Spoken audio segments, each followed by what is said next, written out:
പ്രിയ കൂട്ടുകാരെ നമസ്കാരം. ഞാനിപ്പോൾ നിൽക്കുന്നത് പാമ്പൻ പാലത്തിന് മുന്നിലാണ്. അപ്പം നമുക്ക് പാമ്പൻ പാലത്തിലെ കാഴ്ചകളൊന്ന് കാണാം. ഇത് തമിഴ്നാട്ടിലെ പാമ്പൻ പാലം. ചരിത്രപരമായിട്ടും എഞ്ചിനീയറിംഗ് വിസ്മയം കൊണ്ടും ഏറ്റവും പ്രാധാന്യമർഹിക്കുന്ന ഒരു വിസ്മയ കാഴ്ചയുമാണ് പാമ്പൻ പാലത്തിലെ കാഴ്ചകൾ. തമിഴ്നാട്ടിലെ രാമനാഥപുരം ജില്ലയുടെ ഭാഗമായ പാമ്പൻ ദ്വീപിനെ പ്രധാന കരയുമായി ബന്ധിക്കുന്ന പാലമാണ് പാമ്പൻ പാലം. തീവണ്ടിക്ക് പോകാനുള്ള പാലവും മറ്റു വാഹനങ്ങൾക്കായിട്ടുള്ള പാലവും സമാന്തരമായി ഉണ്ടെങ്കിലും തീവണ്ടിപ്പാലത്തിനെയാണ് പ്രധാനമായിട്ടും പാമ്പൻ പാലം എന്ന് വിളിക്കുന്നത്. ഏകദേശം 2.5 കിലോമീറ്ററോളം ദൂരമുള്ള ഒരു പാലമാണ് പാമ്പൻ പാലം. ഞങ്ങൾ പാമ്പൻ പാലത്തിലേക്ക് കയറുകയാണ്. എൻ്റെ നാട്ടിലെ കുടുംബശ്രീയിലെ ആൾക്കാരുടെ ഒരു ചെറിയ ടൂർ പ്രോഗ്രാമുമായി ബന്ധപ്പെട്ടാണ് ഞങ്ങൾ പാമ്പൻ പാലത്തിലേക്ക് പോകുന്നത്. രാമേശ്വരവും ധനുഷ്കോടിയൊക്കെ കാണാൻ വേണ്ടിയാണ്. അങ്ങനെ നമ്മൾ പാമ്പൻ പാലത്തിൻ്റെ അടുത്തേക്ക് എത്തുകയാണ്. നല്ല രസമുള്ള ഒരു കാഴ്ച തന്നെയാണ്. കാരണം ഇരുവശത്തും കടലും കടലിൻ്റെ നടുവിലൂടെയുള്ള പാലവും. തമിഴ്നാട് യാത്ര ചെയ്യുന്നവർ തീർച്ചയായിട്ടും കണ്ടിരിക്കേണ്ട ഒരു പാലമാണ് പാമ്പൻ പാലം.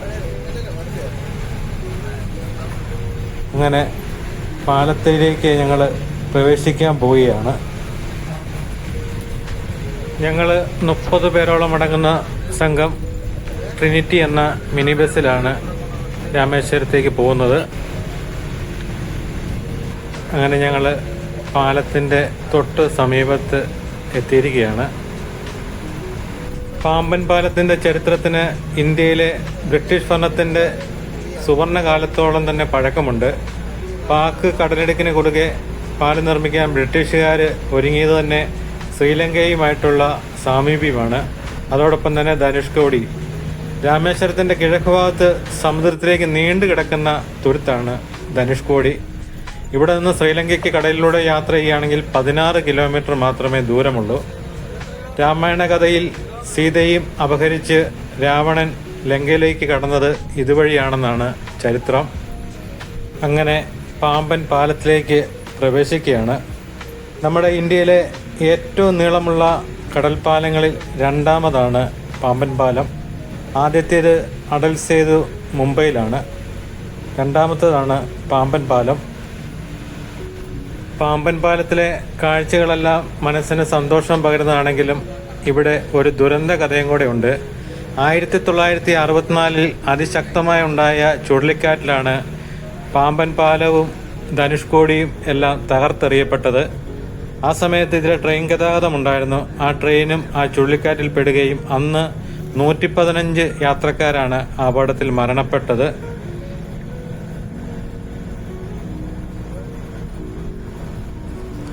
അന്നത്തെ വീശിയടിച്ച ചുഴലിക്കാറ്റിൽ പാലത്തിന് നടുക്കൊരു ലിഫ്റ്റ് ഉണ്ടായിരുന്നു.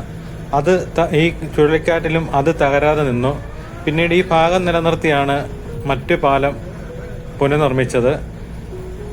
കൊങ്കൺ പാതയും ഡൽഹി മെട്രോയും പണിയാൻ നേതൃത്വം വഹിച്ച ഈ ശ്രീധരനാണ് പാമ്പൻ പാലവും പുതുക്കി പണിയാൻ നേതൃത്വം നൽകിയത്. തമിഴ്നാട് രാമേശ്വരത്ത് ജനിക്കുകയും ഇന്ത്യയുടെ പ്രഥമ പൗരനുമായി തീർന്ന ഡോക്ടർ APJ അബ്ദുൽ കലാം രാഷ്ട്രപതിയാകുന്ന സമയത്താണ് പിന്നീട് ഈ പാലം പുനർനിർമ്മിക്കുന്നത്. പുതിയ പാമ്പൻ പാലത്തിന് 2019 നവംബറിലാണ് പ്രധാനമന്ത്രി നരേന്ദ്രമോദിയാണ് ഇതിന് തറക്കല്ലിടുന്നത്.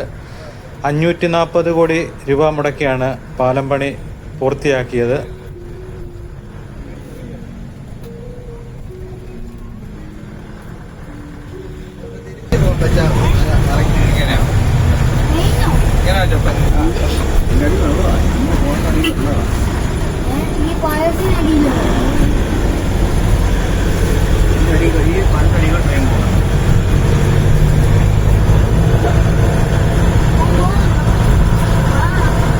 ഇവിടെ വണ്ടി നിർത്താവോ?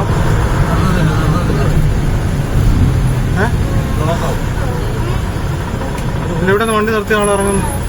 ഇറങ്ങാൻ പറ്റില്ല. അപ്പോൾ കേരള നിർത്തിയ അപ്പം പണിയാണ്.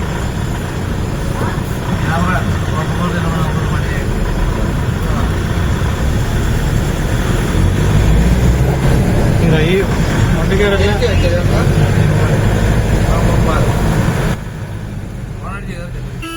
അപ്പം നമ്മുടെ വണ്ടിയിലിരുന്ന ആൾക്കാരെല്ലാം പറഞ്ഞു ഇവിടെ നിർത്തി നമുക്ക് ഇറങ്ങി ഇവിടുത്തെ കാഴ്ചകൾ കാണാം, ഇവിടെ വാഹനങ്ങളൊക്കെ നിർത്തുന്നുണ്ടെന്ന് പറഞ്ഞു. അപ്പം ഞങ്ങളും ഒക്കെ നിർത്താൻ ഒരുങ്ങിയതാണ്. നിർത്താനാണ് നമ്മുടെ ഡ്രൈവർമാർ, അവർ സ്ഥിരതിലാണ് വരുന്നതാണ്. അന്നേരം അവർ പറഞ്ഞു ഇവിടെ പോലീസുകാരൊന്നുമില്ല, പക്ഷേ മുഴുവൻ ക്യാമറ വെച്ചിരിക്കുകയാണ്. പാലത്തെ നിർത്തി നമ്മൾ ഇവിടെ നിന്ന് വീഡിയോ എടുക്കുകയൊക്കെ ചെയ്യുമ്പോഴത്തേന് അന്നേരം തന്നെ ഫോട്ടോ എടുത്ത് വണ്ടിയുടെ ഓണർക്കാണ് ഫൈൻ വരുന്നത്. അത് സ്ഥിരം ഇങ്ങനെ വന്നുകൊണ്ടിരിക്കുന്നതാണ്. അതുകൊണ്ട് നല്ല തുകയൊക്കെയാണ് ഫൈൻ വരുന്നത്. അതുകൊണ്ട് ഞങ്ങൾ പറഞ്ഞു വെറുതെ പൈസ കളയണ്ട, അതുകൊണ്ട് പാലത്തെ നിർത്തണ്ട, പാലത്തിന് അപ്പുറം നിർത്തിയിട്ട് നമുക്ക് ഇങ്ങോട്ട് നടന്നു വന്ന് കാഴ്ചകളൊക്കെ കാണാമെന്നും പറഞ്ഞ് ഇങ്ങനെ പോകുന്നു. അതുതന്നെയല്ല, ഞങ്ങളുടെ മിനി ബസ്സാണ്. മിനി ബസ്സൊക്കെ നിർത്തി കഴിയുമ്പം തന്നെ ഈ പാലത്തിൽ ബ്ലോക്ക് ഉണ്ടാകും. ഇപ്പം നമ്മൾ കടന്നു വന്ന സ്ഥലത്ത് തന്നെ ബ്ലോക്ക് ഉണ്ടായിട്ടുണ്ട്. അപ്പം ഗതാഗത തടസ്സം ഉണ്ടാക്കിയും പാലത്തിൽ നിന്നൊക്കെ അറിയാൻ നോ പാർക്കിങ് സ്ഥലങ്ങളൊക്കെ അല്ലേ. അപ്പം അത് കാരണം നമ്മുടെ വാഹനങ്ങൾ ഇടുകയൊക്കെ ചെയ്യുമ്പോഴത്തേന് നല്ല ഫൈൻ വരും. അതൊന്നും ശ്രദ്ധിക്കാതെയാണ് ഇവരെല്ലാം വാഹനങ്ങൾ ഇവിടെ ഒതുക്കി നിർത്തി കാഴ്ചകൾ കാണുന്നത്. ഇപ്പം തന്നെ ഇവിടെ വഴി ബ്ലോക്ക് ആകുന്ന കണ്ടില്ലേ.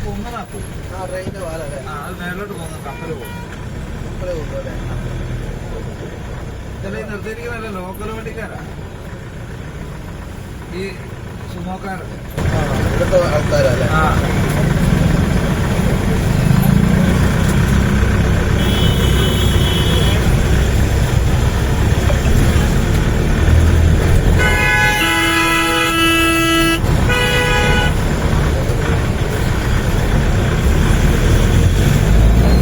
മോദി ഉദ്ഘാടനം ചെയ്തത് ഈ പാലം.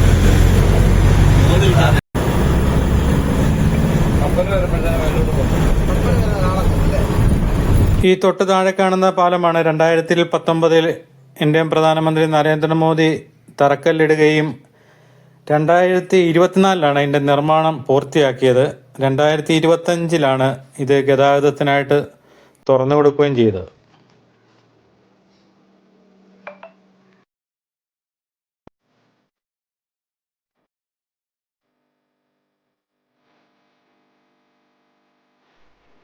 ഇന്ത്യയിലെ ആദ്യത്തെ വെർട്ടിക്കൽ ലിഫ്റ്റ് പാലമാണ് 99 പില്ലറുകളിൽ തീർത്ത ഈ മഹാവിസ്മയം. ആദ്യകാലങ്ങളിലൊക്കെ ട്രെയിൻ ഇതുവഴി 10 കിലോമീറ്റർ സ്പീഡിൽ സഞ്ചരിച്ചുവെങ്കിലും ഇന്ന് അത് 75 കിലോമീറ്റർ സ്പീഡിലായി. റെയിൽവേയുടെ ഒരു എഞ്ചിനീയറിംഗ് മഹാത്ഭുതം തന്നെയാണ് ഈ വെർട്ടിക്കൽ ലിഫ്റ്റ് പാലം.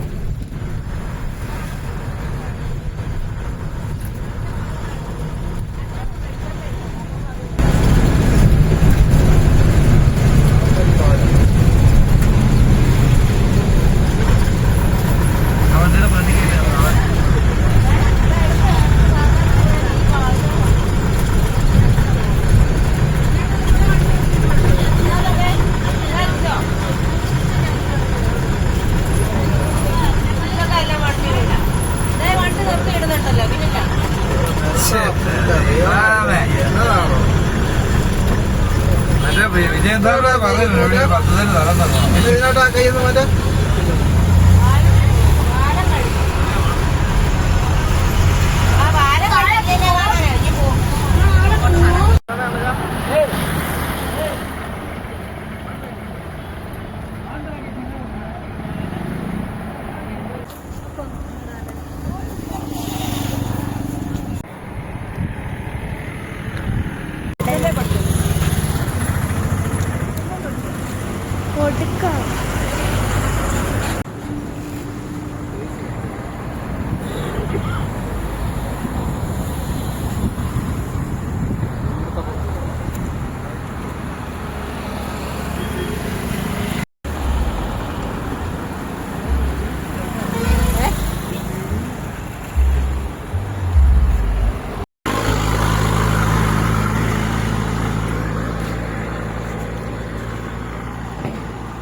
കുറച്ച് സമയം മോള് ഫോണും കൊണ്ട് പോയി വീഡിയോ എടുക്കാൻ വേണ്ടി.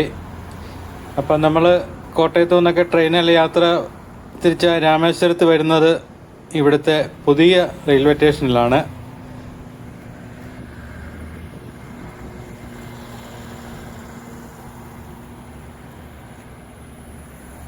ഇതാണ് പുതിയ റെയിൽവേ സ്റ്റേഷൻ. രാമേശ്വരം.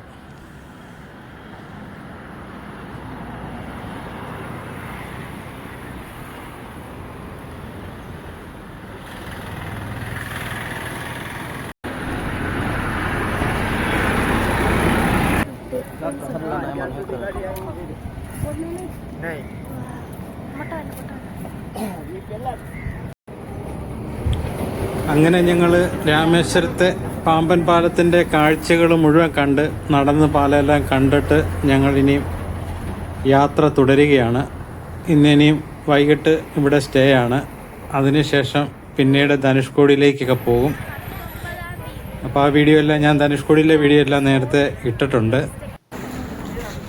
അപ്പോൾ ഈ വീഡിയോ ഇടാൻ കുറച്ച് താമസം വന്നു. നമ്മൾ യാത്രകളൊക്കെ ചെയ്യുന്നവരാണെങ്കിൽ തീർച്ചയായിട്ടും കണ്ടിരിക്കേണ്ട ഒരു പാലമാണ് പാമ്പൻ പാലം, അതുപോലെ തന്നെ ധനുഷ്കോടി.